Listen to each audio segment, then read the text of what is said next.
Across the state, seaside communities are grappling with their biggest threat, water. As flooding and erosion threaten the Florida coastline, the city of Satellite Beach is stepping in to slow the effects of what some believe to be climate change. As part of our series, Central Florida Seen and Heard, Rising Water, reporter Marian Summerall takes us to the coast to learn more about how some municipalities are combating flooding and rising sea levels.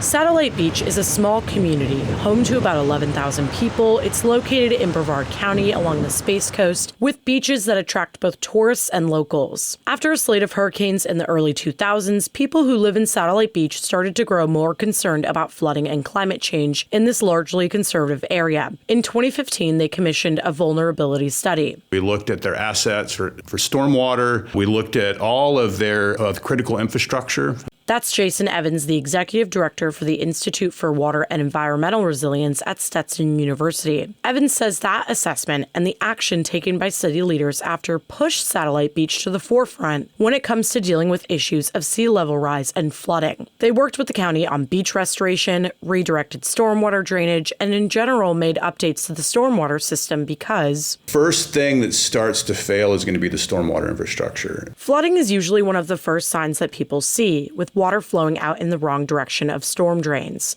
Over the last 5 years, Satellite Beach says it has spent $13 million on projects to slow the impacts of flooding. Evans applauds the community for doing more than a lot of other places and buying time. He says other municipalities must get on the same page about slowing climate change. I've actually talked with folks that are like, we don't want to know about our stormwater system because if we know, we might have to do something about it. Evans does acknowledge how expensive likely needed repairs are, but says it is in the best interest of the cities. Courtney Barker is the Satellite Beach city manager. She says the residents began having climate change conversations after severe storms flooded the town. Barker says everyone agreed that we got to get on the bandwagon here and start changing our codes and getting better at withstanding these storms. Now the city is working to update some of its codes. They want to allow people to elevate their homes, reducing the possibility of flooding, and they're also looking at moving some public buildings to less flood-prone areas and changing codes around landscaping, including planting trees that can help with water absorption. While Satellite Beach has gotten a lot of attention for its efforts, it isn't the only coastal city in Central Florida working on this issue. 15 miles down the road is Cape Canaveral.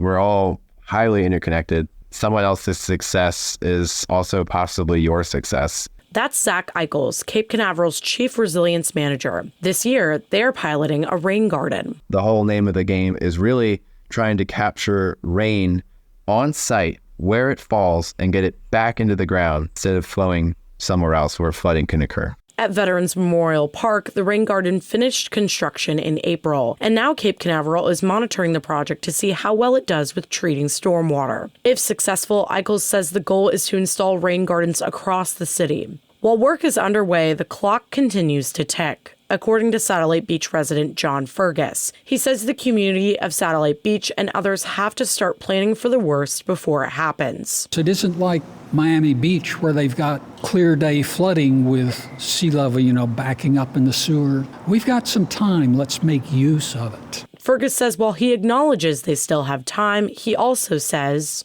there's no magic silver bullet. We just are going to have to pull back somehow gracefully. And how we do that, I do not know. Marian Summerall, Central Florida Public Media.